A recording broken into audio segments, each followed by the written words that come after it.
I'd like an Atari 2600 system, please, and everything that goes with it. Everything? You sure you want everything? I want everything. Now you get a new low price, up to $30 a rebate office, and a free pac-man. Is that everything? It's not everything. You can get nearly 300 different cartridges. 300? That's nothing. That's something. But it's not everything. Soon there'll be a voice module, trackball, remote control joysticks, and a computer keyboard. It's amazing. It's amazing, but it's not everything. It's not everything. Soon there'll be educational games, too. Is that everything? That's everything. For now. For now? The Atari 2600. Now Introduced in 1972 and up until the mid-80s, Atari ruled the gaming industry, bringing your favorite arcade games to your living room.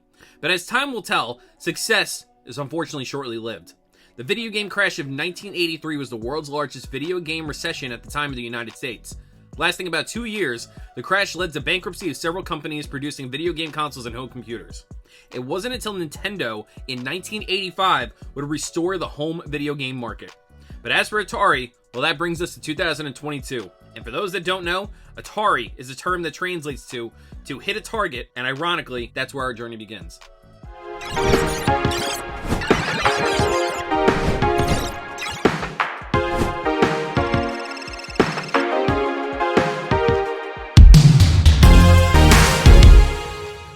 Video game collecting is my all-time favorite hobby. No matter what, it will always have a special place in my heart. It's crazy to think I own thousands of games and haven't even touched probably even a good quarter of them. Now that there are so many different variations of online gaming, streaming, and home console media, I gotta be honest, I don't really care for most online games. I like being able to just sit down, play a game, get a high score, beat it, and be done with it.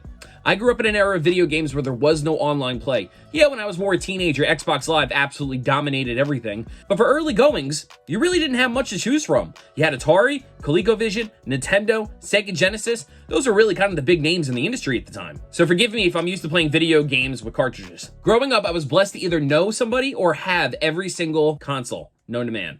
My Uncle Neil was a huge Atari collector, and that was one of the first times I ever actually got to sit down and play the thing. For some reason, which I'll never understand this, when my mother was working as an EMT many years ago before 9/11, in her EMT house, they happened to have an arcade machine that featured Pac-Man and Mrs. Pac-Man. And I fell in love with that thing ever since I was young. Growing up, the main consoles I ever first played with was ColecoVision, NES, Genesis, PlayStation, in that particular order.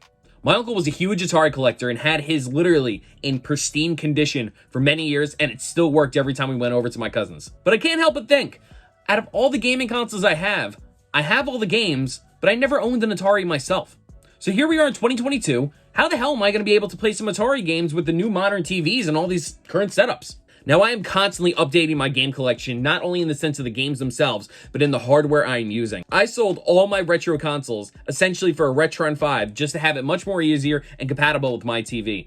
But the problem with that is, it does not play Atari games. So I went ahead and invested $20 and found this at Goodwill, this Atari Flashback 9 console with HDMI. But the problem with this is, it's too big. It takes up a lot of room on my desk. So let me try something else. Now, I got an Xbox One Series X that is hooked up wirelessly to my Mac. I know, a Mac and an Xbox are two things that should never fucking go together.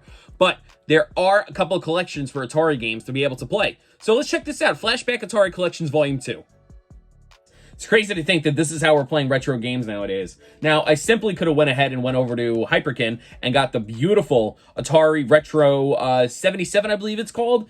But honestly, I didn't have the money to spend at the moment. So what I figured would probably be my best cheap alternative option to play Atari games in 2022. All right, so what do we got so far? We got Asteroids. We got Red Bacon. Is that what it says? I can't really see it. Super Breakout and a couple of others. We got Basic Math. Some crazy games, man. They really just pumped out anything they wanted with the Atari. You can make a game that about making pudding, and it was on here. All right, so I'm going to try Breakout right now. This is actually just a simple variation of Pong. Honestly, on the Xbox, it's kind of fucking impossible to use. The joystick itself is just going absolutely apeshit, in my opinion. I'm literally trying to move it as small and possible as I can.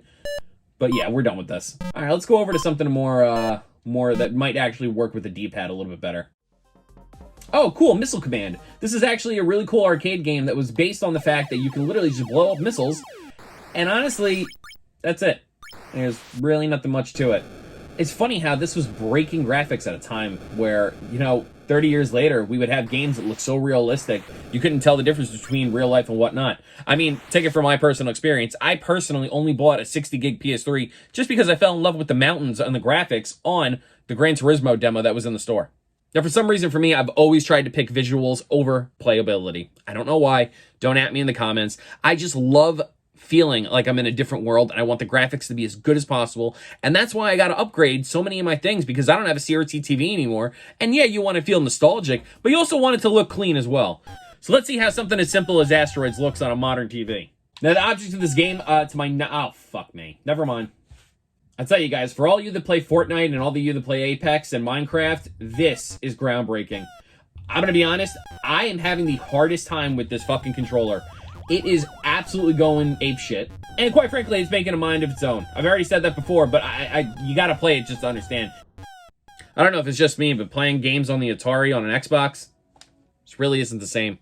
But only if I had something small that could fit on my desk and I could enjoy the retro feel of an old school arcade machine.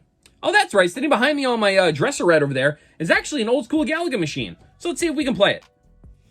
All right, I can finally play some Atari games, but unfortunately, this is kind of just the arcade machine. Let's give it a try.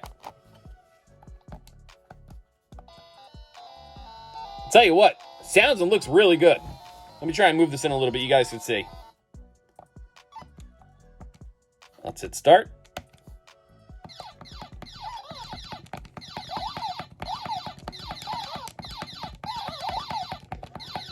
I tell you what, if something is more of a time passer, this is actually really cool. But the only problem with this is, there's only one game in it.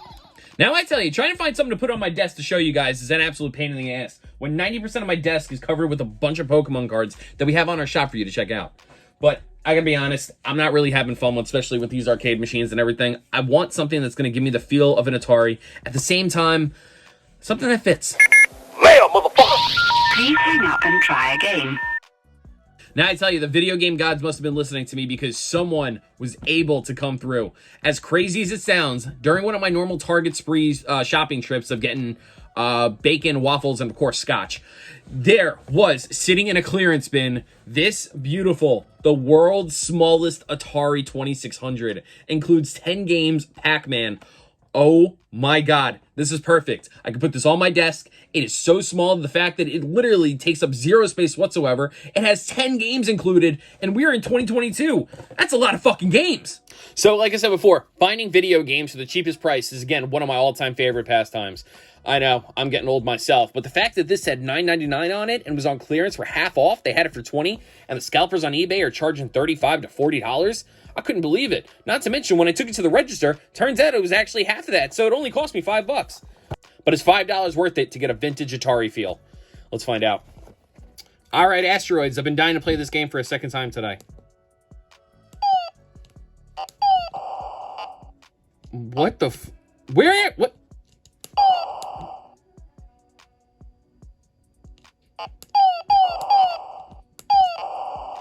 Fuck this game. Ah, good old Pac-Man. Oh shit, it just starts off like that. I love how it is the exact old Atari version, which I have played several times.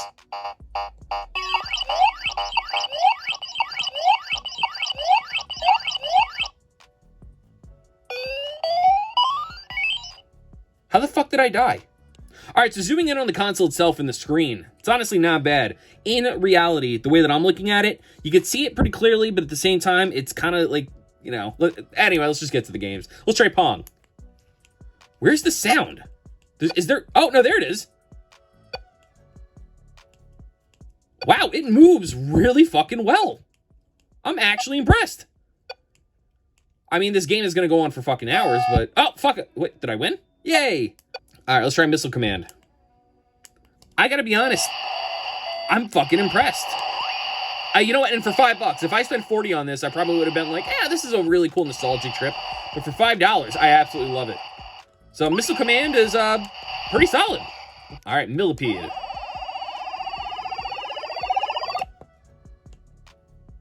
The fucking timer on this? Oh my god.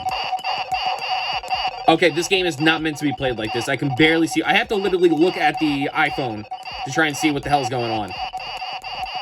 And I'm fucking dead. Next game. Combat. Alright, difficulty easy. What was combat? I don't even... This is a fucking, like, war tank simulator? Yeah, I guess so. Okay, this is almost impossible to fucking play. So you can see, am I yellow or... No, I'm blue. Okay. Problem with this, and especially with the little joystick right here, is that you can't... I'm not moving. I'm moving the joystick in all different directions, and it's just not doing anything. Alright, this game fucking sucks. Next game, Centipede. Alright, this is a little bit better. A little bit better than Millipede, but Jesus Christ, is this fast. I can't keep up with it. No, I got it. Fuck me. Ah, Breakout, one of my all-time favorite classics. Yeah, this is fucking futuristic gaming. Fuck you, Minecraft. Warlords. The fuck am I supposed to do? I've given this more time than it deserves. Alright, and the final game that we got is Tempest. Alright. Oh, I fucking love this game. This is so cool. I don't know if you guys have ever played the original Frequency on PS2, but this is exactly what it fucking reminds me of. I mean, even though this came first. Now, is it the greatest thing since sliced bread? Probably fucking not. But it did make me feel like I was playing old school Atari the way that I should enjoy it, with a joystick and a wooden TV. I'm gonna be honest, for $5, it was probably a good solid point. If you guys end up paying $40 or more, trust me, I don't think it's worth it. And that's coming from someone who bought 3 copies of ET. So trust me, I know something about wasting money. But in the meantime, guys, I'm going to go hunt for more Atari stuff. I'll see you later. I got to finish this thing called Sword Quest from fucking years back. But don't forget to hit that subscribe button, hit that notification bell, guys. If you want to see more I-407 gaming content, you know where to go. Anyway, guys, I love you, and I'm going to go find some treasure.